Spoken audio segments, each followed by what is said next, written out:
বাবা, তোমাকে একটা কথা বলতাম। হ্যাঁ মনি, তা কি কবি কোয়া। বাবা, আমি স্কুলেও পড়েছি, কলেজেও পড়েছি, কিন্তু রাজনীতি কি এটাই তো বুঝলাম না। ঠিক আছে মনি, রাজনীতি কি তোর আমি ভালো করে বুঝাই দিচ্ছি। আর তোরা এত সহজ পদ্ধতিতে বুঝাবো, দুনিয়া কেউ তোর এইভাবে তোর বুঝতে পারবে না। আচ্ছা তুই একটা বিষয় কোয়া, ঘরে কামাই করে কিডা? বাবা তুমি? আর খরচ করে কিডা? কেন মা? এই তো বুঝতে পারিস। তা ঘরে কাজ করে কিডা? কেন কাজের মাসি? আমি কাজ করি, তার মানে আমি অর্থনীতি। আর তোর মা হলো সরকার, আর ওই যে কাজের মাসি ওই হলো কর্মচারী। আর এটাই হলো রাজনীতি। কিন্তু বাবা। কি মনি?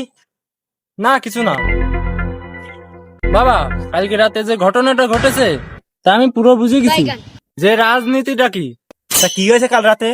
বাবা, কালকে রাতে আমি পায়খানা যাবো তা মার কাছে গেছিলাম, তা মা দেখি ঘুমাই গেছে। তারপরে আমি তোমার কাছে আসলাম, তা দেখি তুমি ঘরে নেই।